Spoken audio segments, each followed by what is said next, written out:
ആരെയും തിരുത്താതിരിക്കുക. നമ്മളെ വായിക്കാതെ പോയവരെ എന്തിനു തിരുത്തണം? നമ്മൾ ഒരാളെ എന്തുമാത്രം വിശ്വസിക്കുന്നുവോ അത്രമാത്രം ആ ഒരാൾക്ക് നമ്മെ വെട്ടിയാക്കാൻ സാധിക്കും എന്നതാണ് ജീവിതം നൽകുന്ന ഒരേ ഒരു പാഠം. ആരുടെ മനസ്സ് ശുദ്ധമാണ്, പെരുമാറ്റം ശുദ്ധമാണ്, അവർക്ക് പൂജാകർമ്മങ്ങളുടെ ആവശ്യമില്ല.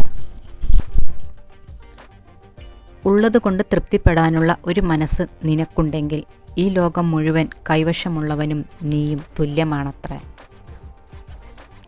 ആവശ്യത്തിലധികം ലഭിച്ചാൽ ഭാഗ്യം, ഉള്ളതിൽ സന്തോഷിച്ചാൽ സൗഭാഗ്യം, എന്നിട്ടും കരയുന്നു എങ്കിൽ നിർഭാഗ്യം. സമയം ആർക്കും ഒരുപോലെ ആവില്ല. മറ്റുള്ളവരെ കരയിപ്പിക്കുന്നവർ പോലും കരയുന്നൊരു ദിവസം വരും.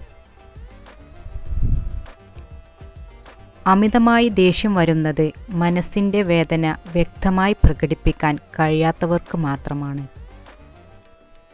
ദയ കാണിക്കുക എന്നത് ഒരു ജോലിയല്ല, അതൊരു ജീവിത ശൈലിയാണ്. അഹംഭാവം നിറഞ്ഞ ഒരു വ്യക്തി തൻ്റെ തെറ്റുകൾ ഒരിക്കലും തിരിച്ചറിയുകയില്ല. ക്ഷമയോടെ കാത്തിരുന്നാൽ കാലം കാണിച്ചു തരും ആര് ആരെന്നും എന്ത് ഏതെന്നും. മറക്കുന്ന ശീലം വളരെ നല്ലതാണ്. കാരണം എല്ലാം ഓർത്തുകൊണ്ടിരുന്നാൽ എപ്പോഴും സന്തോഷമായിരിക്കാൻ കഴിയില്ല.